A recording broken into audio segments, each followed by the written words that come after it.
Okay, so I've done a small investigation and I've used Google for it. And I'm going to go over my questions and I will go over the answers with you. And I want you to follow along, please. My first question is, can you give me a list of all skyscrapers that have been struck by aircraft? And it goes over a list and it mentions the Empire State Building in New York, the 40 Wall Street or the Trump Building that it became later in New York, the World Trade Center, Bank of America Building, and Pirelli Tower. My next question is, out of the list, how many completely collapsed to the ground? Now, according to Google, 32 high-rise skyscraper buildings have been struck by aircraft or something similar. And the answer to this question, out of the 32 that have been struck, is that only two buildings completely collapsed to the ground.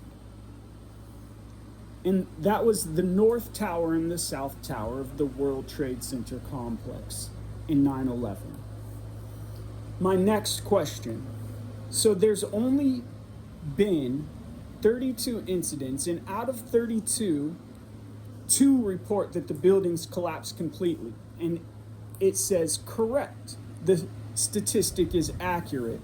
Globally, while there have been roughly 32 documented instances of aircraft striking high-rise buildings, apartment complexes, or skyscrapers throughout history, only two of those buildings suffered a complete progressive collapse. Now, my next question.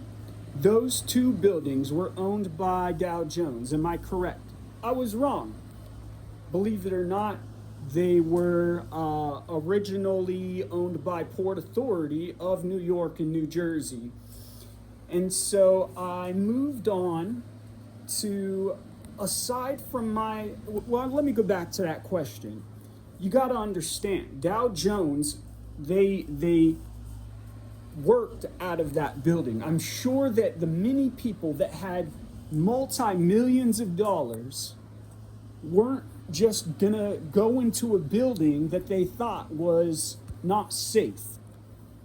There had to have been some of them that made sure with the people that ran the safety procedures that these were safe buildings.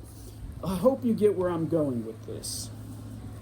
I said, my next question, aside from my correction that was incorrect, could you possibly tell me how much money went into the development and building of those buildings? And it says that the World Trade Center complex in the early 1960s was estimated at 280 million to 470 million. But to severe cost overrun, safety tests, and engineering challenges, the final cost of the core complex ballooned significantly by its completion in 1973. The complex cost approximately 900 million, with some estimates placing the total extended complex development as high as 1.5 billion. Now, that's 5.6 billion to $6 billion in today's language. That's not cheap. Now listen to this. Out of the 32 buildings that were struck, what were the cheapest ones? The ones that didn't cost so much to make. And it goes, number one, the Dhuri Inn in India, hit in 1992, struck by an Air National Guard transport plane. It only cost a few $1 million to construct. The second one, the Ramada Inn in Indianapolis, Indiana, hit in 1987 by an Air National Guard attack jet. Its cost was extremely low. Then the Benjamin apartment flats in Amsterdam, Netherlands, hit in 1992, struck by a cargo jet.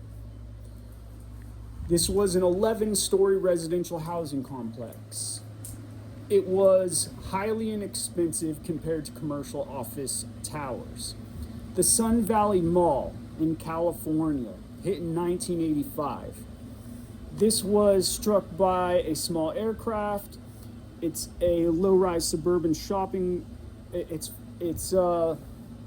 shopping malls, notoriously cheap to build per square foot because they rely on simple cinder block and lightweight steel joist frame construction rather than high-density skyscraper frames. My next question. Now, out of 32 buildings that were struck, which ones were the oldest? Give me the 5 oldest. That's what I asked. And it said, in order, the 40 Wall Street building, or what is now the Trump building, struck by a U.S. Army C-45 cargo plane in heavy fog in May 20th, 1946. Number 2, the Empire State Building, New York, opened in 1931, struck by a B-25 Mitchell bomber on July 28th, 1945. It stood as the tallest building in the world at the time of its construction. Now, stay with me here. These buildings didn't fall. Number 3, the Pirelli Tower, Milan, Italy, struck by a light aircraft on April 18th, 2002. Number 4, the Bijlmermeer apartment flats, Amsterdam, Netherlands, opened in 1970, struck by a failing El Al cargo jet on October 4th, 1992. This was a massive, repetitive, modular concrete structure. It was built as part of a post-war public housing mega project. Forgive me for messing the name up. But the 5th one, and not the cheapest one at all, is the World Trade Center, the North and the South Towers. The only ones to collapse, and it's out of 32 buildings that have been struck, only 2 in this statistical investigation, only 2 collapsed. There's something wrong with this. You have to see where I'm going with this. What I have brought to you is the truth. I hope that this side investigation helps you understand that we are dealing with terror and tyranny right here in this country, and it is coming from certain realms of the government. It has come from certain realms in the government. And if it has come from certain realms in the government, the likelihood of us being subject to having to face that again is very high, if we are not already being fooled by something. My name is Randy Lee. After I get done going to court